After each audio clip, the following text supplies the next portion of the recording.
So a bit of an update for everyone. We've announced a few players so far, 2 returning and 3 new. Can you give us your thoughts on those that have been announced so far? Yeah, really delighted to have them all in. Obviously, I've made my thoughts known on each player when we've done interviews and the social media stuff. But yeah, I'm delighted. Aaron and Robbie returning with Dexter. Big players, obviously big points to prove as well for different reasons. Dexter's still developing in his career, and another season where he's going to see more development. Robbie, a local lad that I'm familiar with, great personality, great character, shown a great desire over the last couple of weeks in the off season, like with his program and stuff. So he's doing well.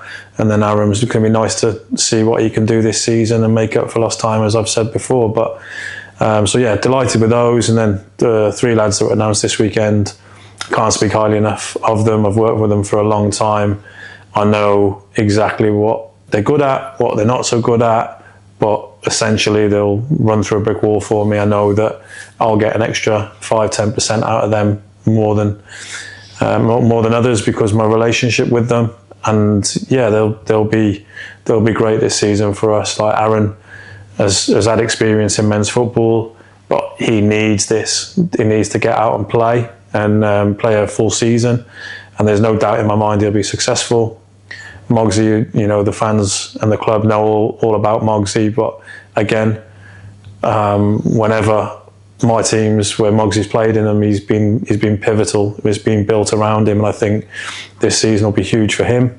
And then Tyler on top of that. Tyler's, like I said in my interview, he's been very unlucky not to be kept on. I think there was a lot of talk about him being kept on, and giving him another season to see where he's at, because he's always done really well. So, you know, his kind of mentality and his attitude and his work ethic's insatiable, and it's infectious, and that'll be great for the team.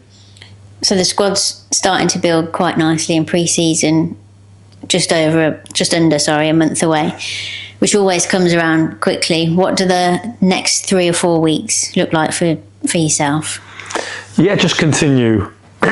Continue along the path. Myself and the staff have been, you know, we've been working really hard behind the scenes, because obviously we're new to the club.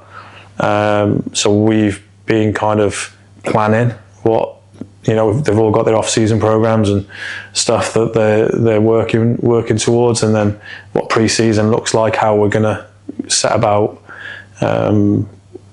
our business in pre-season. And then, you know, the recruitment side of things, we brought Ben in to do that. He's done a great job. He's relentless.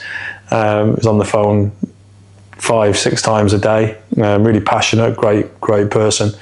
And he's been doing some really good work. So at the moment, I think we've got 12 agreed, which obviously we'll announce over the coming weeks, but 12 agreed. So I'm really pleased with how the squad's shaping, and then I'm hoping by the end of this week that we can, you know, put the cherry on top with a few of the bigger names that we've been talking to, which take a little bit longer to get over the line, because obviously if they're bigger players, bigger names, a lot of clubs are after them as well. So you're not the only ones in the market, and I think everyone's quite aware of what that market looks like at the moment, and it's a real crazy place to be, I'll be honest with you. Since, you know, I think it's the worst I've ever seen it. The best if you're a player, but if you're a manager or a club, it's the worst place to be in. Like, gone are the days where, you know, you talk to a player and it's like, I like that.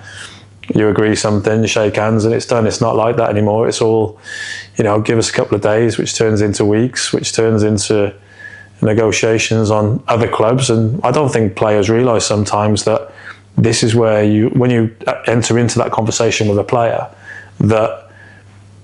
that's you're as a manager now, you're starting to judge how they conduct their business. So when they're, you know, not really committing to things and unable to make decisions, and, you know, getting the head turned by slightest thing, they don't understand what that does to a manager. A player wants, you know, their manager to believe in them, to give them an offer, and it's all one-sided, very, very one-sided. It's not transactional, which is difficult.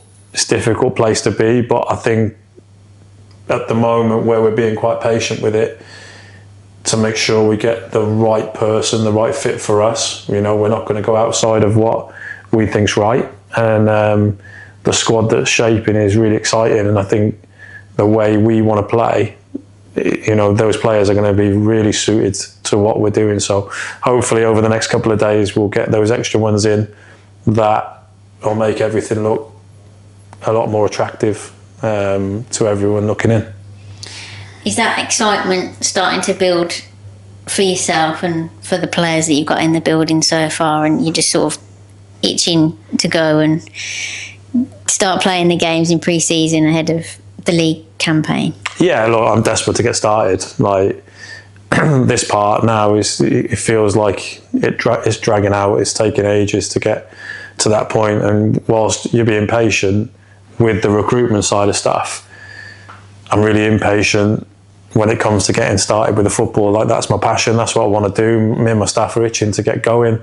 And once you get people on the grass, or the 3G if you like, but once you get people on the pitch and you start looking at what it looks like in training and then games, and yeah, obviously you don't get 3 points in June, but you can put yourself in a really good position, and like, all eyes are on that kick-off on August the 9th to try and get those 3 points. So get back in and get those games underway and training. Yeah, really excited.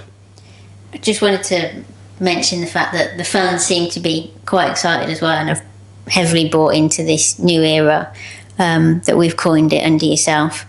We've sold 50% now of last season's season ticket sales within a 2-week period. What's your message to them ahead of the next couple of weeks that we've got coming up? I think, first of all, thank you for the ones that have already committed to getting the season tickets, because it's a leap of faith, because obviously they don't know what the squad's going to look like yet, the team's going to look like. I'm new to the club, but you know, the club's a good club. You know, the club will be there. It's the most important thing. So they know, they trust in the club, they trust in Dave, that they're going to see something competitive on the pitch as it has been. And I'd say definitely those that haven't committed yet, there's some big things in the pipeline over the next couple of days that will be exciting. So if you haven't already, get down and get your season ticket, because your support is really important to us. And yeah, it gives us like a bit of momentum. I think that's the main thing, because obviously we're doing as much as we can behind the scenes now to get us in a good place. And as we get closer to pre-season, the excitement builds, people will start to, but we also like hearing stories like this where 50% has already gone in the first 2 weeks. Let's try and beat last season's record. I love beating records. I love to look at what the records are across the board, whether that cup run or, you know, league position or attendances, season tickets. Like, I like winning, so I'd like to win those things as well. So yeah, thanks for your support so far. And those that haven't, please join us and get your season tickets.